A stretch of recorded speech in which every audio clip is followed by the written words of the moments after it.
Hello dancers, and welcome to day number 12 of our Corona Quarantine daily vlog. Teacher Joel here, going to talk to you about the whisk in the waltz. We're going to cover it in three parts: a beginner level, an intermediate level, and an advanced level. Let's get ourselves started with the beginner level. Leads. I want to talk to you about your foot placement on step number 2.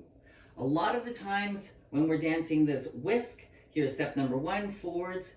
The misconception is step number 2 is placed backwards, and then we cross behind for our whisk action in promenade position. What we want to be able to do, gentlemen, or leads, is we want to take step number 1 forwards, and step number 2 is still sideways. It is still along that same line. If I do it this way, away from the camera, it is going to be 1, 2. Notice how I'm coming closer to the sofa and not 1, 2, dancing away from the sofa. We can also use something like a foam roller, and we can set it so that it is towards the diagonal wall. Here's my step number 1. My step number 2 still needs to be along that same tool, that same foam roller. Then step number 3, I cross behind, and I'm ready to dance my chasse or whatever from promenade. If I put it in this direction just to show you, here's step number 1, there's step number 2, not step number 2, yes, step number 2, there's step number 3. Ladies or follows, I'd like to talk to you at a beginner level about when you create the turn in your feet. Now, a lot of the times dancers will do this, and I'll dance this backwards for the ladies in this direction first. This direction, where am I going? 1, 2, 3, and we end up in a promenade position that is way too open.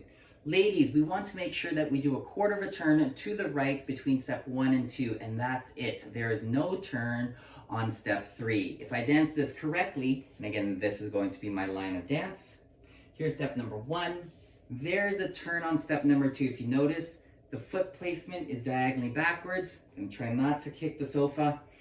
That left foot has turned a quarter of a turn, so now it is pointing diagonal center. And then step 3 is placed right behind in a very parallel manner to step number 2. I lower toe heel, and I'm ready to come out in promenade. A lot of times, ladies, you're going to do 1, 2, and then there's an additional turn on the 3. Please, no additional turn on the 3. So what I'd like you to do as an exercise is to dance your whisk and use the words step, turn, same, step, turn, same, or step, turn, done. I'm going to demonstrate that for you now. Step, turn, done. Or I can use step, turn, same. I want to have my right foot, which is step number 3, get placed in the same alignment as step number 2 before we come out. We do not want to add any more rotation than necessary because that's going to compromise our promenade position. Let's move on to the intermediate level technique. And this is going to be for both the gentlemen and the ladies, or the leads and the follows. A lot of the times when we start to become intermediate level dancers and we put more energy into our whisk, it ends up looking a little bit like this. 1, 2, 3, and then 1, 2, and 3. We end up now having a step number 3, which is way too big. And therefore, the energy gets thrown backwards on step number 3, and it's very difficult for us now to flow forwards into our next figure, whether it's a whisk, a wing, or whether it's a chasse from promenade, any sort of figures that start in promenade. So my tip for you is to take a piece of paper, and we are going to place it, for the leads, under our left foot. Okay, and specifically under the ball of the left foot. We will dance step number 1 with the heel lead still. Step number 2 is again sideways. And then step number 3, as we're going through to step number 3, we want to keep that left toe on the ground. We want to have lots and lots of toe pressure, foot pressure, friction onto the floor, dragging and pushing that piece of paper with us. You can also use a shoe bag or any sort of towel at home. Bring it with you, and then come back down, and out we go. A lot of the times, dancers, what they'll end up doing, you might be one of them, is we do step 1, step 2, and then as we rise on step number 2, we end up taking our foot off the ground, and there's no friction and no control, and we end up driving ourselves way too far backwards. Ladies, if I demonstrate this for myself as well, here I have the piece of paper under my right foot. I'm gonna take an itsy bitsy step backwards for backwards for 1, and then sideways or diagonally backwards for 2 with a quarter of a turn. And I'm going to drag that right toe. Drag it, drag it, drag it. Take that piece of paper with me. Keep lots of pressure. Maybe you can even hear the swishing sound of the piece of paper on the hardwood floor. Tuck it underneath, down we go, and then out we are for our next figure. So you can use that piece of paper to keep that foot on the ground. If you don't, you're gonna leave the piece of paper and you won't have the friction and the control necessary. Advanced level dancers, let's talk more specifically about promenade position. Now, promenade position we know is an open position where both the gentleman and the lady are kind of looking in the same direction. What I'd like you to do is be very clear about the difference of the rotation between your shoulders or your chest and the rotation of your belly button or your hips. So what I have here are 2 different colored water balls. I got my red one and I got my blue one. I'm gonna put the red one up here on my chest. I'm gonna put the blue one on my belly button. And what I'd like you to do is dance your whisk and be very clear that, gentlemen, if you talk first with the leads, here's step number 1, here's step number 2.